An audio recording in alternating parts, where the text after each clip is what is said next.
ये स्टूडेंट्स कैसा चालू है प्रिपरेशन? इतना सारा दिन हो गया है, यही बातचीत चालू है, कैसा चालू है प्रिपरेशन? ये आवाज़ अपने अपने कान में इतना ज़बरदस्त बैठा है। पेपर के दिन में ये थोड़ा ऐसा ख़राब भी लगेगा कि ये आवाज़ कान में आके। मैं तो ये बोलता हूँ कि यार कुछ हमें इंस्पायर करने वाला कंटेंट अपने दिमाग में और कान में आना चाहिए। लेकिन ये कौन सा चीज़ है यार जिससे रिग्रेट फील होगा?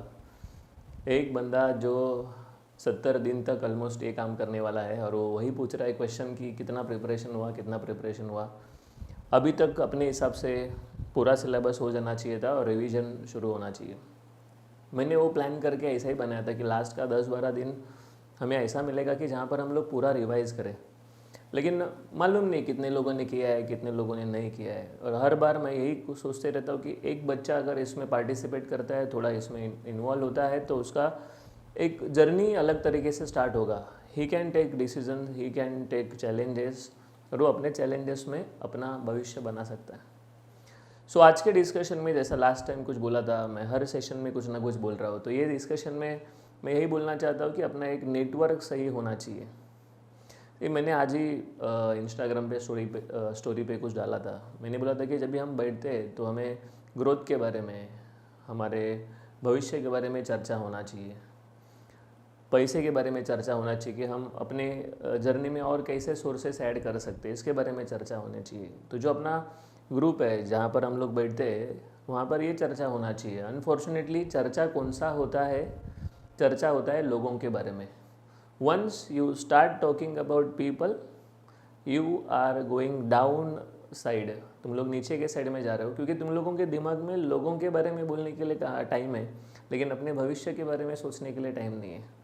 और हम जिनके बारे में बोल रहे हैं, अपने लाइफ का इंपॉर्टेंट टाइम दूसरे के बारे में बोलने में क्यों डालना चाहिए? ये ऐसा है, ये ऐसा है, ये रिलेटिव ऐसा है, ऐसा कर रहा है। मुझे लगता है कि ये चक्कर में जाना ही नहीं चाहिए। Everybody has a small time span जिसमें उसको अपने बारे में सोचने के लिए टाइम नहीं है। तुम लोग सोचिए ना कि कल तुम लोग ने क्या अच्छा सोचा था। हार्डली कुछ याद आएगा, क्योंकि हमने कल कुछ सोचा ही नहीं है। सो मुझे लगता है कि हमारे पास एक अच्छा नेटवर्क होना चाहिए। जैसा मैं बोलता हूँ कि अगर हॉस्पिटल के बारे में बात करेंगे तो एक अच्छे डॉक्टर हमारे कांटेक्ट में होने चाहिए। अगर कोई एडवोकेट चाहिए तो एक अच्छे एडवोकेट अपने कांटेक्ट में होने चाहिए। अगर हमें कोई एजुकेशनल गाइडेंस लेना है तो हमें कोई ऐसा एक एक्सपीरियंस पर्सन चाहिए। हमें कोई फाइनेंस रिलेटेड कुछ इन्फॉर्मेशन चाहिए तो वो हमारे कांटेक्ट में होने चाहिए। तो हम इनके साथ बैठ के हमारा अपना ग्रोथ कर सकते हैं, नॉलेज वाइज और अपना प्रोफेशन वाइज। तो हर इंसान का कुछ ना कुछ प्रॉब्लम्स होता ही है लाइफ में। कोई आया है ऐसा ही और बाहर निकला, ये नहीं होता है। Up down up down up down होते रहता है और उसको हर बार किसी ना किसी का ज़रूरत पड़ता है। लेकिन प्रॉब्लम ये है कि हम अपने कॉमन थॉट के वजह से, हम साधारण सोच के वजह से, हमारे साधारण सोच के वजह से हम लोगों के बारे में बात करते करते हम इतने उलझ जाते हैं उसमें कि हमें क्या अच्छा नेटवर्क है, कौन से अच्छे लोग हैं जिनसे हमें कुछ सीखने को मिलेगा, यही भूल जाते हैं। तुम लोग अभी भी निकाल सकते हो कि ज़रा खुद को पूछिए या तुम लोग नोट डाउन कीजिए कि अपने जर्नी में ऐसे कौन से लोग हैं जिनके साथ हम बैठ सकते हैं, जिनके साथ हम कुछ गाइडेंस ले सकते हैं, जिनके साथ हमारा थॉट एक्सचेंज कर सकते हैं, जिससे हमें आगे भविष्य में काम में आएगा कुछ। तो answer will be almost no.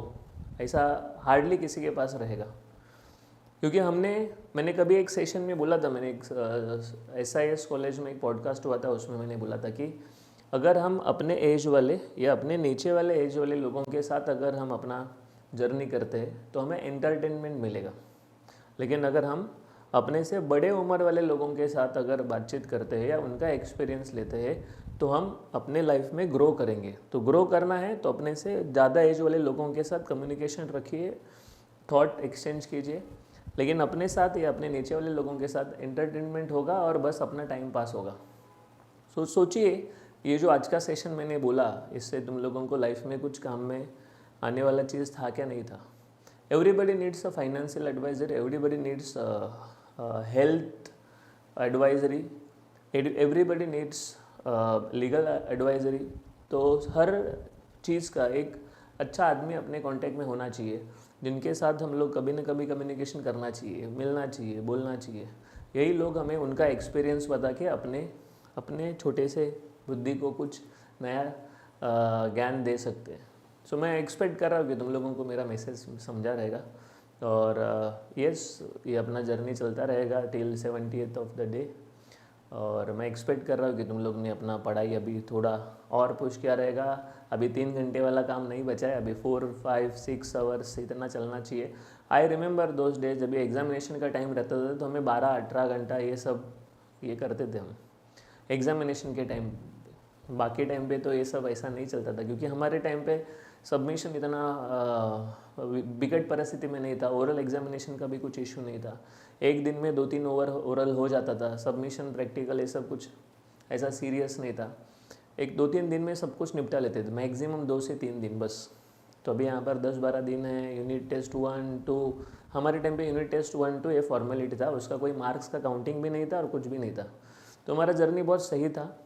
लेकिन जैसा आगे जाएंगे वो लोग बहुत ज़्यादा एजुकेटेड हो रहे, तो जितना ज़्यादा क्या बोलते दिमाग चलाने वाले लोग आएंगे, उतना बच्चों का और काम बढ़ेगा।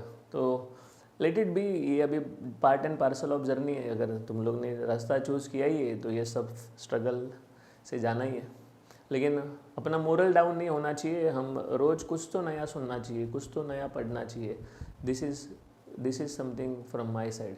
तो रुकता हूँ मैं। Thank you very much.